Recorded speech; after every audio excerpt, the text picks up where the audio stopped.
Ask any American to name a coffee city, and odds they'll say Seattle, Washington. Thanks largely to Starbucks, which opened its first shop at Pike Place Market in 1971. Seattle became a symbol of American coffee culture. Starbucks didn't just sell coffee, it redefined it. Coffee became an experience, a lifestyle, an accessory, even a third space between work and home. Here today on the Marketing Soup, we're going to be talking about how coffee is changing the game for marketers. Let's find out. Over the decades, Seattle's reputation grew beyond Starbucks. The city evolved into a haven for coffee lovers with independent roasters and coffee tastings that rivaled wine events in their sophistications. But ask locals today and you'll hear a very different story. The coffee is still great, but it's not cheap.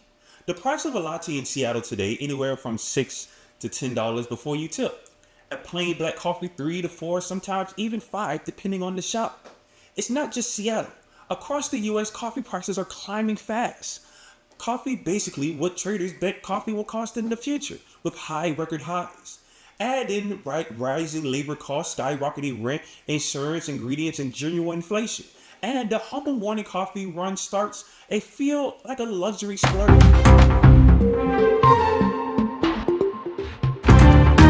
And people are noticing. For years, the advice was simple. Make your coffee at home, you'll save a fortune. But back then, the narrative implied sacrifice. Making coffee at home meant giving up quality. It meant pouring drip pots of instant graduate, not exactly Instagram worthy. Today, that's changing fast. Across the country, a growing number of coffee enthusiasts are embracing home brewing, not just as a cost-saving move, but as a lifestyle upgrade. Let's talk about the home setups fueling this shift. If you love black coffee, it's never been easier or cooler to brew cafe-quality drinks at home. Classic setups like the $50 Chemex or the $50 Haru or B60 are still go-to options. With a little practice, some good beans, and the right water temperature, you can produce a pour over that rivals no doubt.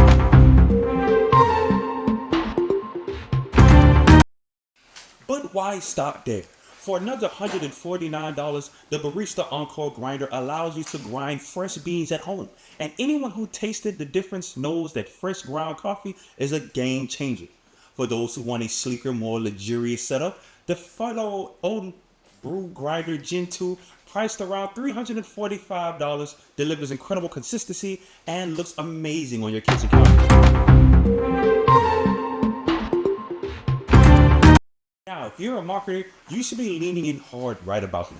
Because anytime you see a consumer behavior shift, this significance, you're looking at a massive opportunity.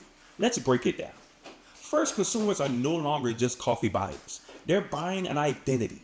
They're becoming home baristas. They're investing in self-care rituals and daily luxury.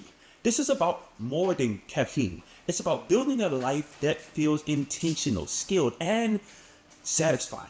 That's why marketing messages need to change too. Instead of focusing on a price or quality brands that will lean into storytelling around experience and lifestyle evaluation. Look at what brands like Fellow are already doing. Their marketing doesn't scream, make coffee at home. It whispers, craft something beautiful every morning. You deserve it. Or check out Prevail's Instagram, full of latte art tutorials, cozy kitchen setups, and inspirational coffee bar photos. They're selling a lifestyle, not just machines. Meanwhile, subscription services like Trade Coffee and Beanbox are creating experiences around discovery, sending your creative beans from top roasters to explore your taste, almost like a wine club for coffee lovers.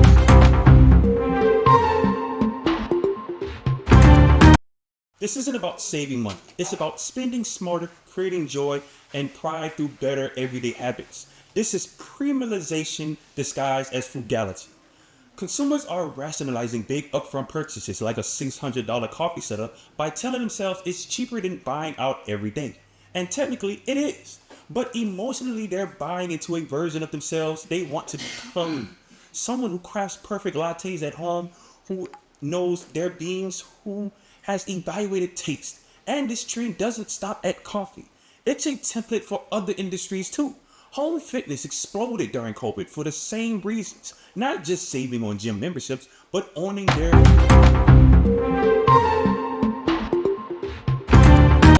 Home cooking gear is seeing a boom. High-end cookware, smart ovens, and vice machines. Home audio, luxury speakers, soundproofing boomed as people tried to recreate live music experiences in their living room. It's a border culture shift. People are willing to spend a lot on the things they experience every day, as long as it feels like a smart investment in themselves. And if you're a marketer, your biggest lever right now is narrative shaping. You need to tell a story where the consumer isn't just buying a product, they're buying a better version of their everyday life. They're not buying a coffee grinder, they're buying mastery. They're not buying a home espresso machine, they're buying autonomy. They're not saving money, they're building rituals. They're owning their mornings, and they'll pay for the privilege happily if you make them feel like it's an investment in who they want to be. So next time you see someone post a picture of their beautiful home coffee setup, complete with a latte art, ambient morning light, just remember, it's not just a flex. It's a mastering masterclass, and the brand that helped them get there. Those brands are going to be the ones winning. Go.